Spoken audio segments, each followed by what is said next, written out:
The siege of Jerusalem.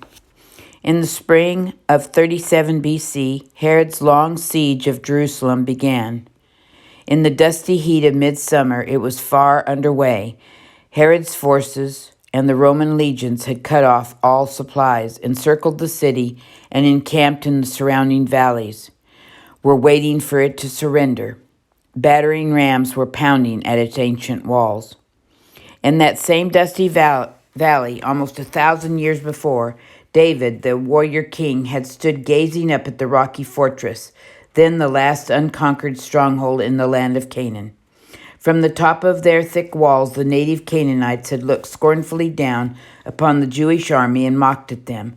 But David's men had scaled the heights, slaughtered the defenders, and taken for their own the primitive circle of crude huts. Thus, old Jebusiah of the Canaanites had become the city of David.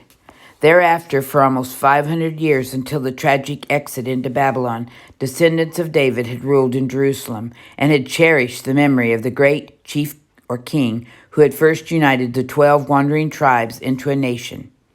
When the exiles returned from Babylon, expecting a new king or Messiah, they believed, according to the prophet Isaiah, that he too would be of David's line. Another 500 years had passed, and while the Jews still kept looking for the promised king, for the past 100 years the Maccabees, descendant of another hero, had served as high priest or king. So although this Maccabean, who now held the city, was not of David's line, though he had savagely mutilated his uncle and stolen from him the high office of high priest, though he had called in the Parthians and caused all manner of bloodshed, still the people of Jerusalem were supporting him. Whatever he had done, he was a Maccabean and not a foreigner. He was one of their own tribe.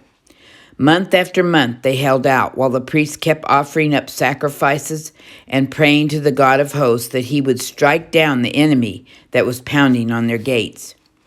Outside, while the Roman soldiers, greedy for plunder, grumbled at their stubbornness, Herod marveled that the people could hold out so long, for he knew that they must be starving, since this had been a Sabbath year. According to a custom that seemed most particular to the Romans, the Jews divided their days and also their years into 7. As every Sabbath or seventh day was a day of rest, so too every seventh year was the one of rest. On a Sabbath year such as this one, the fields lay idle. No crops could be raised, so there had been no grain for harvesting or storage. But though faced with starvation, the people held out bravely until finally the city had to be taken by storm. As the lower gate was forced open, the inhabitants fled to the upper city. As the outer court of the temple was captured, they crowded into the inner court. Still amid the clamor and bombardment, the priests kept praying and offering up sacrifice. Every day, Herod could see the twisting column of smoke from the altar of burnt offering rising from the walls, and the air was heavy with the odor of burnt flesh. Knowing that they would blame him if they ran short of animals to sacrifice, he allowed more to be hoisted over to them, hoping to lessen their distress by this friendly act. But with the very smoke from the offerings he had furnished rose more hate-filled prayers for his destruction. All the catapults were then thrown into action. Boulders were sent crashing down upon the temple roof. Walls were breached, gates broken open. Roman soldiers and Herod's men rushed in, crowded the steep, narrow streets of the upper city, fighting hand to hand with the defenders. Enraged to have been held off so long, thirsty for revenge, the Romans murdered, robbed, and plundered. Splashing in the blood, Herod cried aloud, tore his hair, and protested. This was no way for a king to enter the capital city. But they were beyond control. By the way of this bloody siege, Harold entered the city of David to be king of Judah for over 30 years. The siege had lasted 5 long months. It was now autumn. And autumn for the Jews was the end of the 1 year and the beginning of the new year. On their calendar, it was the year 3723 from the creation of the world. The priests were preparing for the great New Year festival of Rosh Hashanah.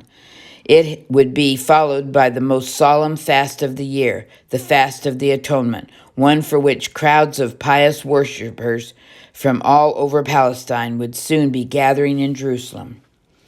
From the windows of the Maccabean palace looking east, Herod could see the temple, whose courts were still heaped with rubbish from the siege. Standing beside the new king in the palace window, as 6 years ago she had stood with her small brother watching the winter sun set, was his bride and queen, the lovely Mariamah. More lovely did she seem to Herod, more tantalizing in her fragrant beauty than a rose, more irresistible, more precious than any possession he had ever owned, and more necessary, for now he, Herod, might have sons of royal Maccabean blood, and would be safe on this throne which he had been obliged to seize with bloody hands. Or would they be safe? Could they, any more than he, be safe so long as other Maccabean princes lived to cover that throne and gain a following among the people? And were there not always daggers, poison, and jealous enemies to guard against? Intently and suddenly, with a quiver of fear, he searched the proud, though lovely face of his Maccabean princess. Feeling his eyes upon her, Mariamah turned, smiled, half opened her lips to speak. Then she closed them again and continued to stand quietly, watching the endless column of smoke rising from the altar and trailing up into the autumn sky.